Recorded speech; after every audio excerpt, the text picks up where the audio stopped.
Hello everyone, today we're going to be working on problem 2-37, and this problem is asking us to determine the magnitude of the resultant force acting on the plate and its direction, measured counterclockwise from the positive x-axis.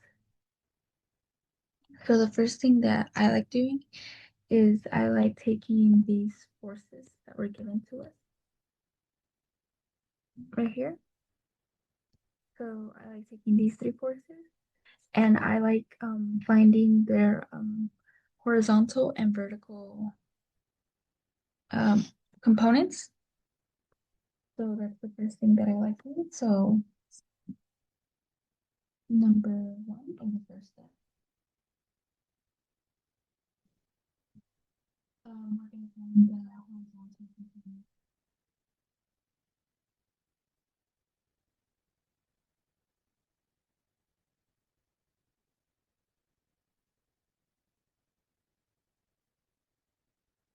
So we're going to start with force F of y. So let's put one of x. We're going to find its horizontal component. So as you can see, F of y is fully horizontal. So that one, so F of y is just going to be simply the 900 newtons. For F2, F2 of F. For F2, they set this angle is 45 degrees. So if you have to draw a triangle like this,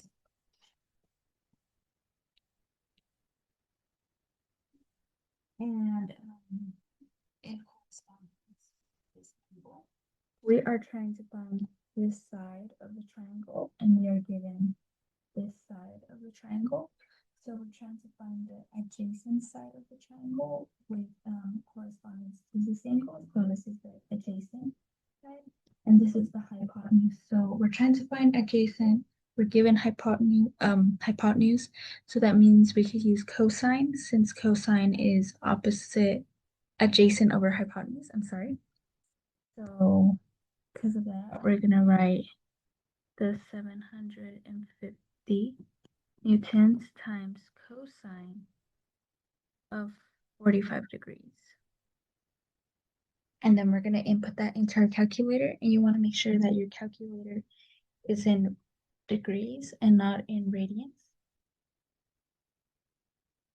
And that should give you a total of 530.33 newtons.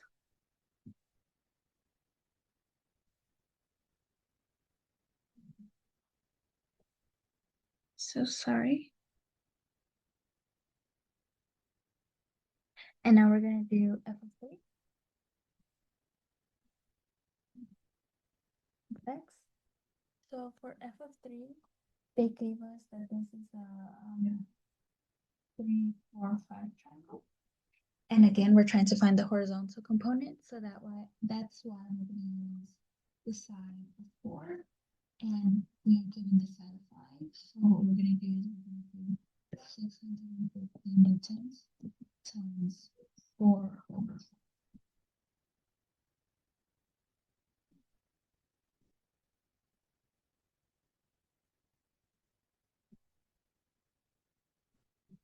And that should give us 520 newtons. So just like that, we were able to find our horizontal component.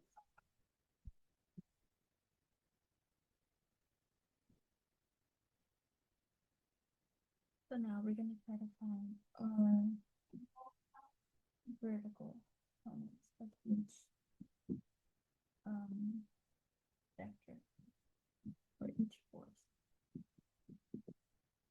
So for vertical, we're going to start off with F of 1.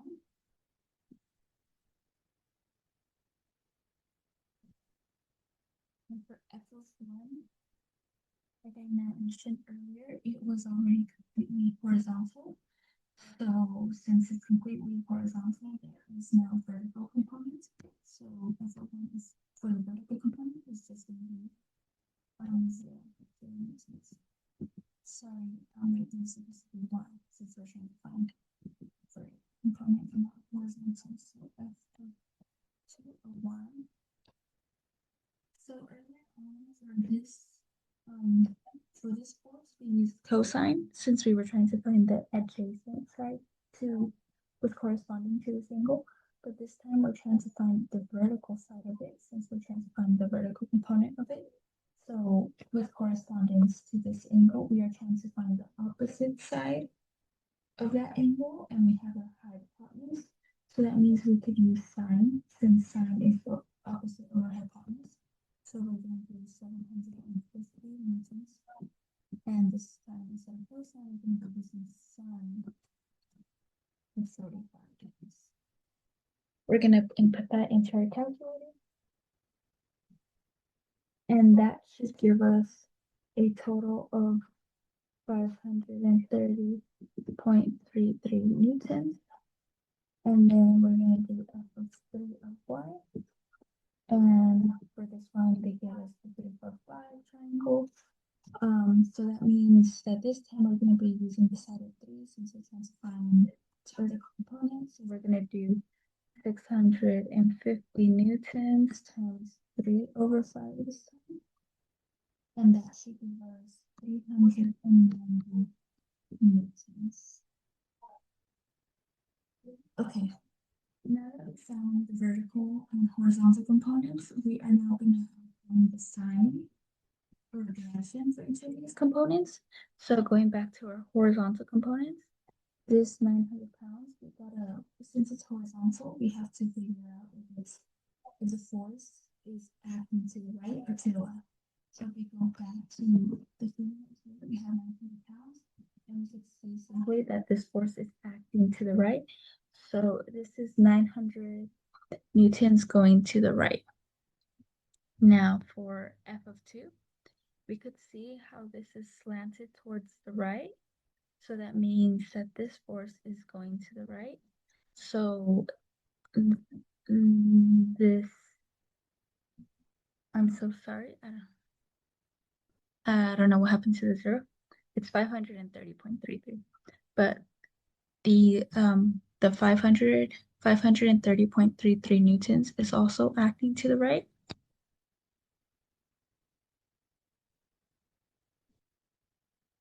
And then we have f of 3 of x. And as you can see, f of 3 of x is also going to the right. So this 520 newtons is also acting to the right. So now for vertical components, we're trying to figure out if the forces are going up or if they're going down. And f of 1y is 0, so there is no direction to that. But for f of 2y, you could see how f of 2 of y, or f of 2,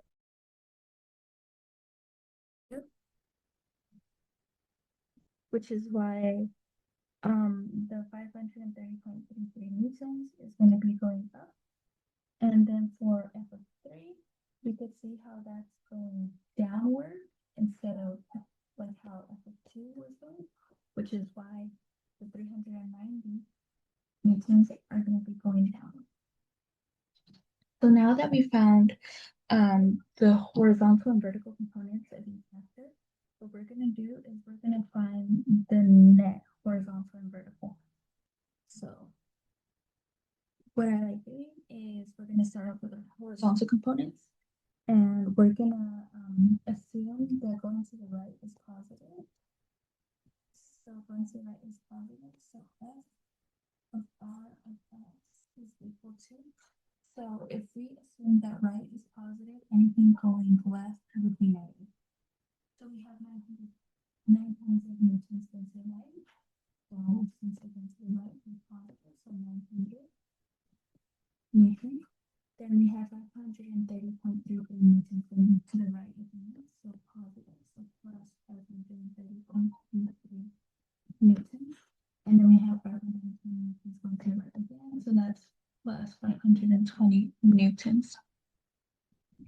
And once you sum that up, you have the total of 1,950.33 newtons going to the right. Next, we're gonna do our vertical components. So we're gonna assume that going up is positive and going down is negative. So F of R of Y. So F of 1 of Y was 0 newtons. And then from there we have 530.33 newtons going up, so that's positive. So 5 plus 530.33 newtons. And then we have 390 newtons going downwards. So that's going to be minus 390 newtons. And that should give you a total of 140.33 newtons going up. So now the net horizontal and net vertical, the next thing that we're going to do is we're going to sketch out these forces to help us find our resulting force. Resulting force. So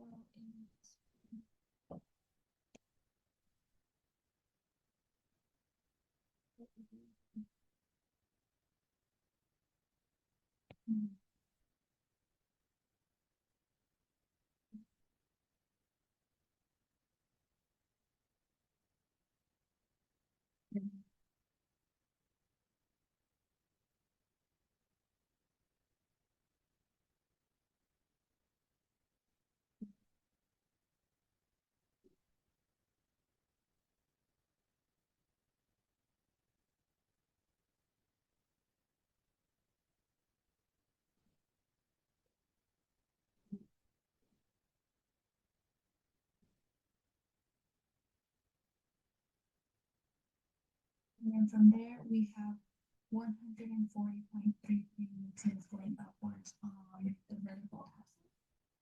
And this is going to be so just like that.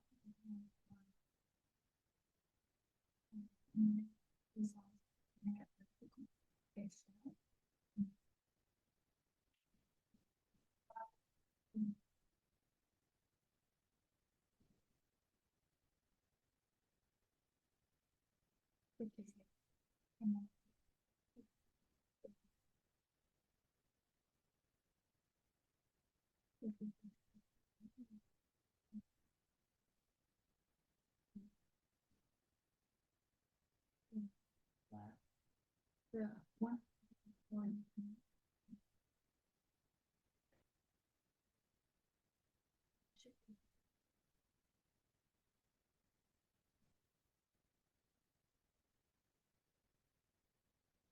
So this right here is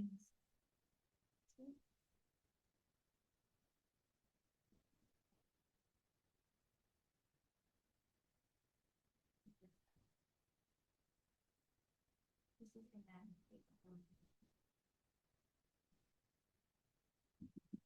So we go to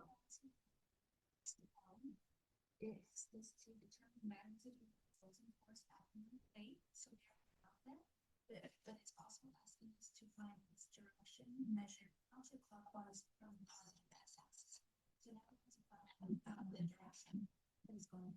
It's asking us to find it counterclockwise. So what that means is from the from the x-axis going counterclockwise and starting to hit that resulting force. What is this angle right here? And if it was asking us to find it clockwise, that means we would be going in this direction and finding it. To find it clockwise, just to go very quickly, you know that simply from here to here, that's a full 180 degrees. And we know that from here to here, that's 90 degrees. So we know this is a full 270. So the only thing that we have to find is this angle, and then we do 270 plus that angle. But since it's asking us to find its direction going counterclockwise, all that we have to do is simply find its angle. So how are we going to find this angle? Well, what we're going to do is we know that this side right here is the 1,000,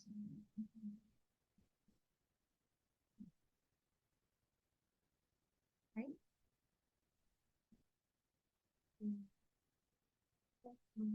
Force. We know this side to create a triangle is the same as the force on this side is simply the same on this side. And we know that the force of that was the 140.33 newtons. And we said that we're trying to find this angle right here, and we'll call that angle theta.